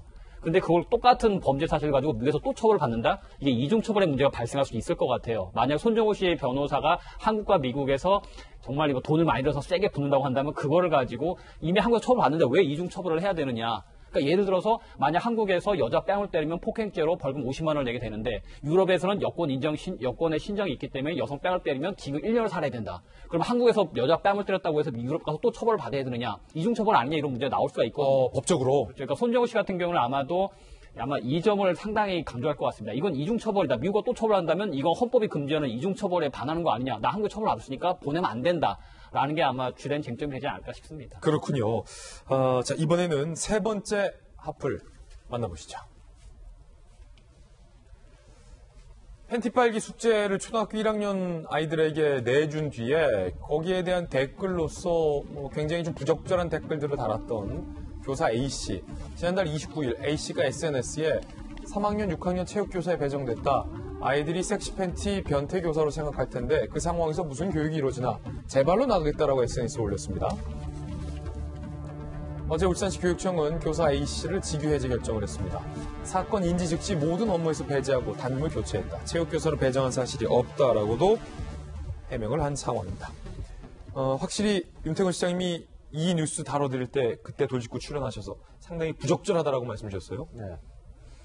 저분은 여전히 이해가 잘 안 가, 애초에 이해가 안 가지만은 그 이후의 행위 자체에 대해 가지고 도의적인 책임감이라든지 이런 걸 못 느끼는 것 같아요. 마녀 사냥이다라고 지금 항변했잖아요. 뭐가 문제냐라고 보고 있는 것 같은데 일단 법적인 절차들은 남아 있겠지만은 본인도 인정하는 바대로 지금 당장 교직에 어울리지 않는 분이신 것 같아요. 교직을 수행할 자세와 준비가 안 돼 있는 것 같으니까 교직을 내려놓은 상태에서 본인은 명예회복을 하든지 또 피해자들은 법적으로 이제 처벌을 요구하든지 그 절차를 밟는 게 맞는 것 같습니다. 예, 한 가지 이해가 안 되는 부분 중에 하나가 방금 말씀 주셨던 것처럼 박찬호 대변인 사실은 본인이 달았던 그 댓글 내용들, 초등학교 1학년 여학생들에게 상당히 부적절한 댓글들을 달았잖아요. 마치 해당 선생님이 선생님으로서 수업의 과제를 전공하는 느낌이 아니라 학부모들 입장에서는 저 선생님이 초등학교 여아들을 성적인 것으로, 이 숙제를 성적인 것으로 내주고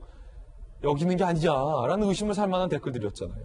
이거는 아무리 생각해봐도 이해할 수 없는 부분이 너무 많아요. 그래서 뭐 더 길게 얘기할 필요가 있나 싶을 정도인데, 문제는 지금 저 교사가 다행히 직위 해제는 결정이 됐습니다만은 앞서 저희가 SNS 글에서 본 것처럼 내 발로 나가겠다라고 아직도 여전히 그런 그 범죄 의식이나 이런 뻔뻔함을 버리지 못하고 있다는 점 하나. 두 번째는 뭐냐면, 사실은 여기 본인이 운영했던 그 유튜브 채널에 있었던 일부 우리 아이들의 동영상이 지금 성인 사이트에 올라가서 돌아다니고 있다는 제보까지 나오고 있어요. 문제는 여기가 더 저는 심각한 것 같아요. 그래서 2차 피해가 좀 생기고 있는데, 이런 것들 빨리 우리가 더 이상 번지지 않게끔 빨리 정리해 주는 게 우리 사회가 우선 해야 될 일이 아닌가. 그리고 저 체육교사에 대해서는 일벌백계 해야 되는 게 맞지 않나라는 생각입니다. 예, 그 같은 이제 제보가 있었다는 내용이 전해졌다라는 건데, 구체적으로 정말로 이 선생님이 내줬던 그 속옷 빨기 숙제의 어떤 사진이 성인사이트에 게재됐는지 여부는 또 확인을 철저하게 추가적으로 해봐야 할 사안 같은데, 변한문 변호사님, 해당 선생님에 대해서는 뭐 직위 해제가 결정됐다고 하지만 이게 그 이후에 뭐 어떤 수사를 할지 뭐 이런 걸로 연결되지는 않은 겁니까? 그렇죠. 아동들한테 그렇게 뭐 팬티를 빨아라, 그리고 이제 아동의 정서적 학대로 볼 수 있기 때문에 아동학대법에 따른 수사가 이루어질 것으로 보여지고요. 그 결과에 따라서 교육청에서는 아마 징계를 하게 되겠죠. 근데 이제 저분이 잘못된 행위를 한 이후에도 본인이 SNS상에 내가 뭘 잘못했느냐, 오히려 내가 마녀사냥을 당하고 있다, 상당히 억울하다는 식으로 얘기를 많이 하셨거든요. 그런 걸 본다면 그 상황 이후의 상황을 봤을 때 징계의 수위 역시 상당히 높아질 수밖에 없지 않겠느냐. 모든 분들의 저분의 말을 듣고 수긍하는 것이 아니라 저 사람은 좀 잘못된 생각을 하고 있는 것 같다고 볼 정도로 지나치게 좀 자기의 합리화라든가 잘못된 방식으로 이야기를 하고 계시는 것 같거든요.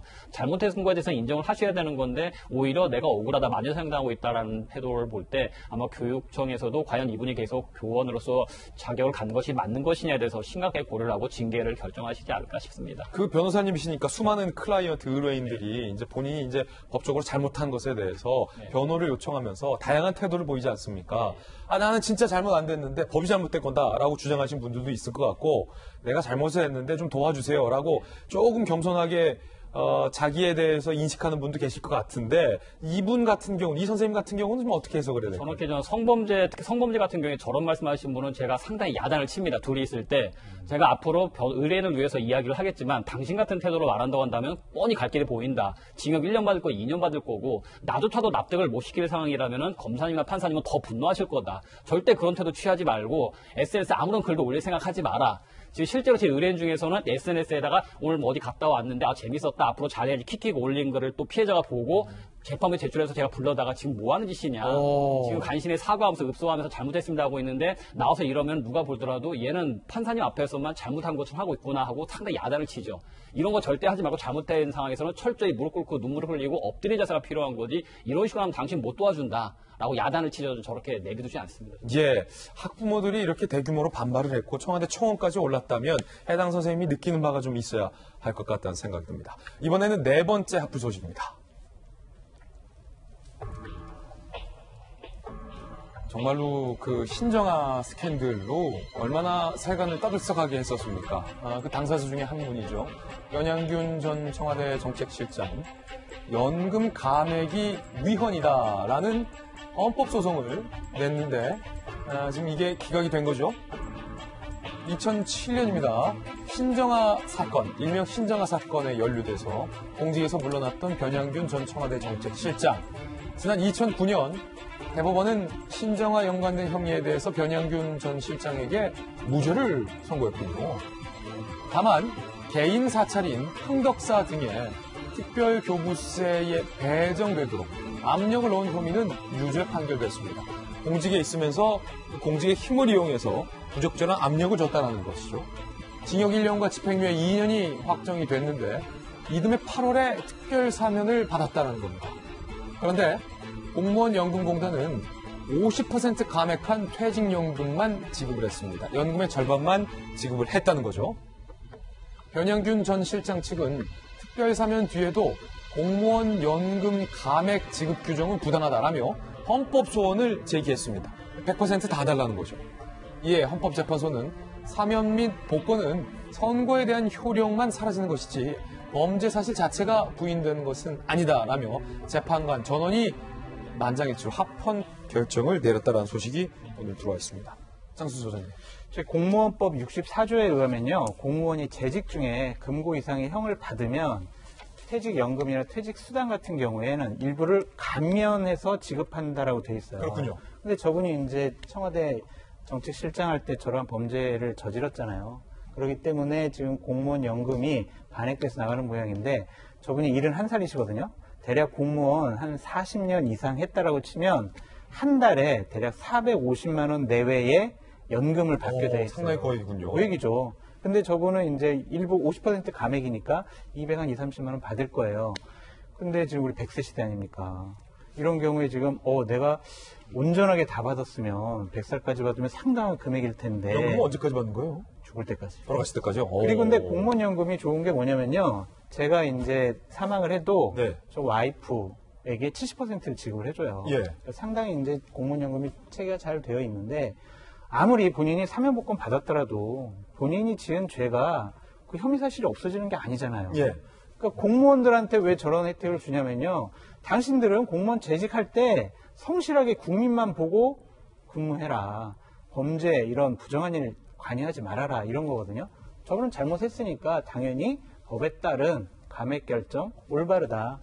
헌법 합헌 결정 잘 됐다라고 좀 보여집니다. 사실은 박지원 대변인 신정아 씨 관련돼서는 뭐 무죄 판결을 받았다고 하지만 그때 사실은 청와대 정책실장이 신정아 씨와 부적절한 관계를 맺었다는 얼마나 숱한 스캔들이 있었습니까?